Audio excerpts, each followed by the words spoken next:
You're watching 2 News, your newest news.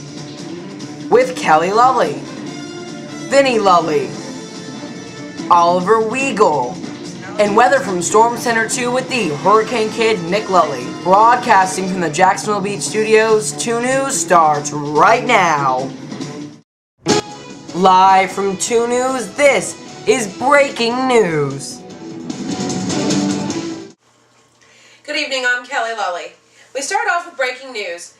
Police activity has just occurred in the Holiday Harbor section of town. That's just 1 mile from the 2 News studios. We don't know exactly what that activity involves, but we'll have the latest tomorrow on weekends at 2. Now on to your top stories. Arlington Country Day School is back open after being closed for the entire week.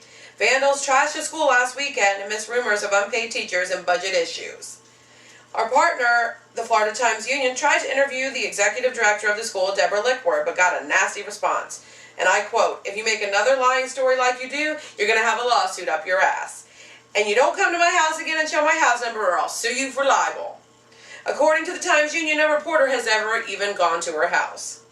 A bank robber, who most notably robbed the Bank of America on Sea Island in Georgia, was arrested today after being seen walking down Gulf Air Boulevard. The robber was processed accordingly at the Duval County Jail. Now here's Nick with your forecast. We got some much needed rain today, didn't we, Nick? Yeah, Kelly, we sure got a lot of rain today. Actually, the official total at the 2 News studios was a little under 1/3 of an inch. Definitely some much needed rain. We also had some lightning and also some reported hail over on the University and Phillips Highway in that area, almost near Riverside. And our own Kevin Lamonte, the Tornado Kid, did see a rainbow actually up in the Arlington area. We didn't get a photo of that. His cameras were malfunctioning, but I was out earlier getting some video, and here's the report right now. It had been raining off and on throughout the Jacksonville metro area today, but at 6 p.m. the skies really opened up.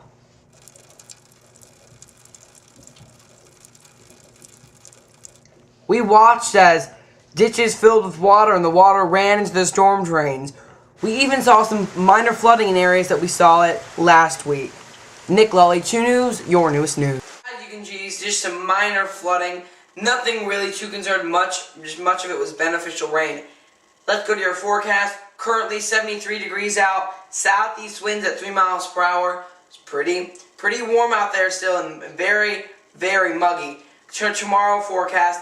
I don't agree with these readings. I don't know what's up with that. But it does say 75 with east-northeast winds at 9 miles per hour.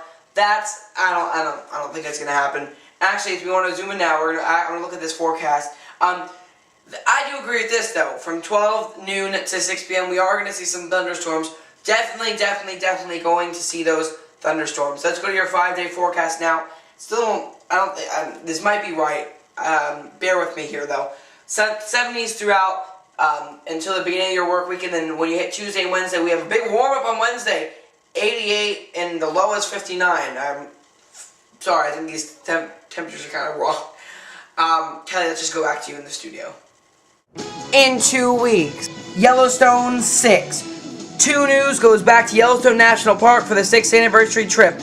Brand new coverage, updates on the wolves, bison, and the fire season. 2 News, your newest news. What's going on in the tropics? Well, Kelly, actually right now we have several things happening, including a tropical wave action near Africa. It's about it at latitude 8, and we actually have been looking at it for the past few days, and it may look like it's going to develop. We don't know yet. It is definitely something to watch. Also, the GFS, one of the hurricane predicting models, it also predicts national weather, and now one of the European models are actually predicting 2 different types of tropical storms that are going to affect maybe the United States. One that would cross over from the Pacific Basin into the Atlantic Basin, and another one that comes out of the Caribbean Sea, and that's also something to watch during the first week of June.